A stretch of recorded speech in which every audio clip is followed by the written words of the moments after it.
Bonjour les amis, on se retrouve pour notre petite capsule hebdomadaire et nous allons regarder cette semaine les énergies de la semaine qui commence le lundi 21 octobre 2024.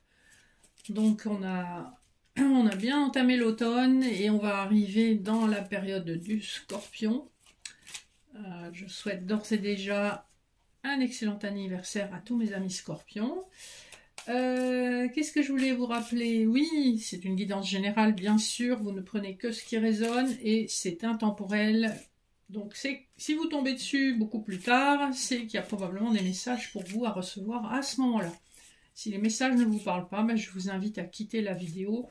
Dans le cas contraire, n'hésitez pas à liker, partager, vous abonner ou me contacter en privé pour une voyance, un soin ou un accompagnement.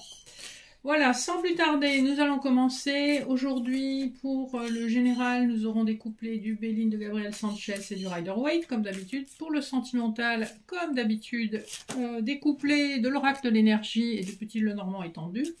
Pour vos messages annexes, vous choisirez l'œil d'Horus en 1, la petite fée en 2 ou le cœur en vert en 3. Et vous aurez un petit message donc du petit oracle des fées et de l'oracle du pouvoir des déesses. Alors, on va tout de suite voir avec la triade quelles sont les énergies dominantes de cette semaine. J'en ai deux qui sont tombés. On nous parle d'épreuves et de tentations. Avec un dos de deck, la paix, l'éternité, le nadir, le pardon. Il y a une situation qui vous a plongé dans un profond désespoir. On ne va pas se mentir, le nadir, c'est vraiment la dépression. L'éternité, pour moi, c'est qu'il y a un lien d'âme avec la personne concernée et il y a aussi le fait que ça a duré très longtemps, qu'enfin vous êtes en train de recouvrer une forme de paix intérieure et que vous avez vécu tout ça comme une épreuve, comme un challenge personnel. Et on a été tenté probablement de prendre des raccourcis, des solutions expéditives. Mais je pense qu'avec le dos de deck, avec la paix, vous avez probablement renoncé à ces solutions expéditives et vous êtes tourné vers quelque chose qui sera plus durable, qui sera plus ancré dans le long terme. Voilà un petit peu les énergies de la semaine. Je pense que vous avez pris des sages décisions face à l'adversité. On va regarder les couplets du général, mais avant on va regarder les dos de deck. Donc du Béline, on nous dit que vous quittez une situation avec le départ, que vous ne vous laissez plus forcément emporter par vos passions, qu'avec les pénates, vous avez pénates et intelligence, vous avez besoin de comprendre les choses, de les analyser, de retrouver une paix intérieure, de créer un petit cocon intérieur en vous qui soit loin des passions et du vent, de l'instabilité, etc. En tout cas, vous quittez ce genre de situation. Pour plus de paix, manifestement. Le dos de deck de Rider-Waite nous parle d'une nouvelle proposition, en tout cas une nouvelle opportunité avec l'As de Pentacle, qui peut concerner la vie matérielle et financière, voire professionnelle. En tout cas, c'est une proposition qui va être ancrée dans la matière. Avec le chariot juste derrière, on voit que le succès vous attend, que vous avez su justement ne pas vous laisser emporter par des propositions. Vous êtes resté focus sur ce qui vous intéressait. Voilà. Ça peut être une proposition de cœur aussi, parce que je vois derrière qu'on a quand même pas mal de couples. On va regarder les couplets. Le premier nous parle d'amour et de roue de fortune. Donc, on vous parle de l'arrivée imminente de l'amour dans votre vie. On vous dit que c'est une union destinée. Si c'est quelque chose qui vous parle plus sur le plan professionnel, on vous parle d'une association forte où vous serez dans l'amour de ce que vous faites et la personne avec laquelle vous serez en partenariat, eh bien, vous aurez des liens très très forts qui vous permettront de surmonter toutes les difficultés.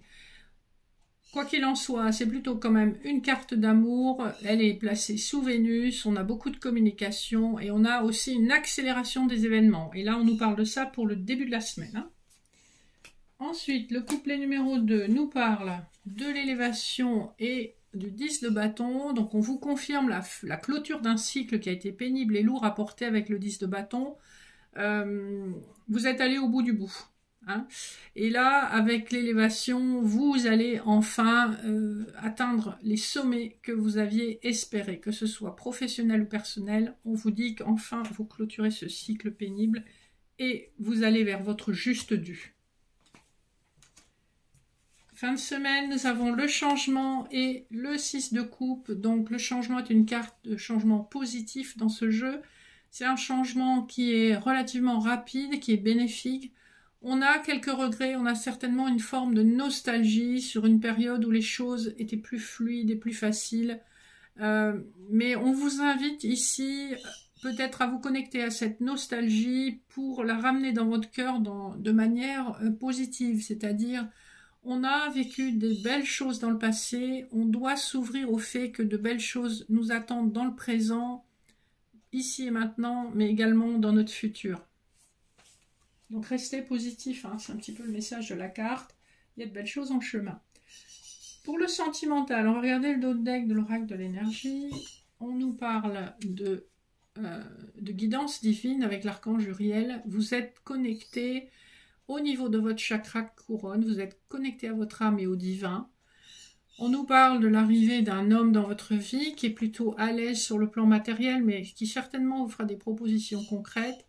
On nous parle d'action, on nous parle d'équilibre. C'est un petit peu, ça rejoint les messages qu'on a eus avec les couples précédents. On sent qu'il y a une accélération dans l'air. Hein. Le dos de deck du petit Lenormand nous parle d'un lien d'âme-sœur, de loyauté avec le chien, nous parle d'un engagement qui est vraiment à portée de main, nous parle d'un nouveau départ avec les cigognes, après une période qui a été difficile pour vous, où vous avez longtemps été dans l'angoisse, dans l'incertitude, dans les soucis, mais vraiment, on voit qu'il y a de très très belles énergies à l'œuvre, et c'est tout ce que je vous souhaite. Premier couplet, on a le chakra racine avec l'archange Michael et on a la lettre du petit Lenormand. Donc on voit que vous allez avoir dans une relation l'opportunité d'exprimer vos souhaits, l'opportunité de vous ouvrir à une personne avec tout votre cœur, l'opportunité de parler de vos désirs et de vos souhaits.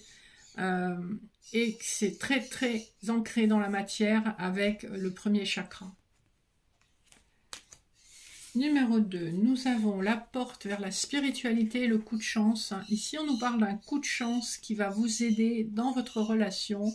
On avait le chiffre 5 en total aussi avec la carte précédente. Alors, c'était sur le petit Lenormand.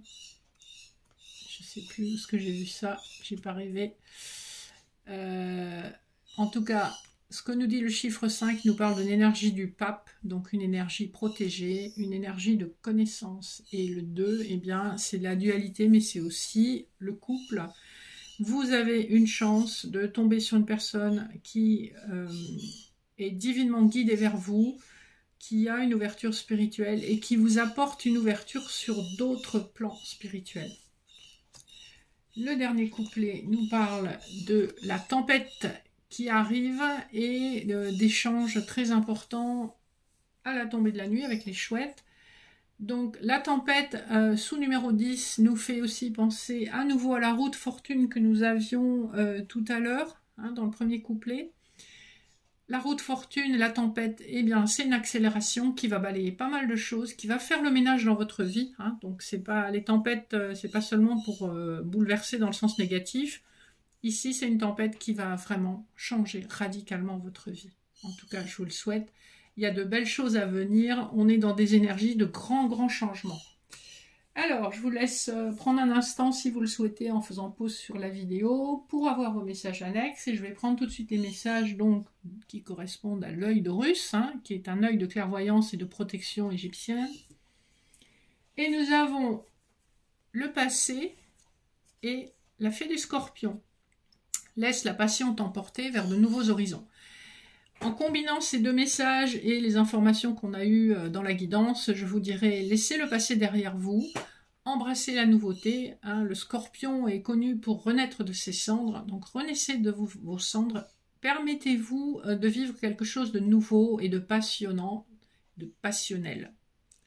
Voilà, donc c'est plutôt de bon augure sur le plan sentimental. On vous dit vraiment de terminer, de clore ce chapitre qui a été blessant, invalidant, et laissez la passion vous emporter. Super.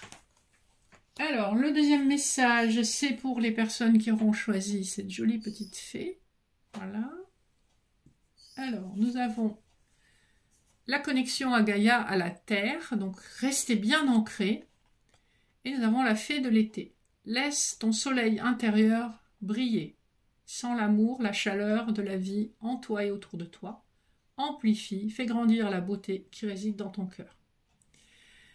Donc là, on vous invite vraiment à être connecté aux bienfaits de la nature et à vous laisser envahir par ce soleil intérieur qui crée l'ancrage aussi entre le terrestre et le divin.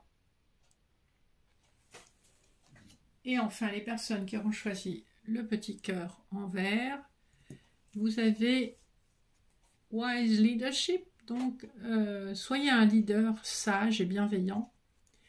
Avec Mélusine, aime tout ce qui fait de toi un être particulier. Chaque personne est unique et c'est ce qui rend le monde si merveilleux.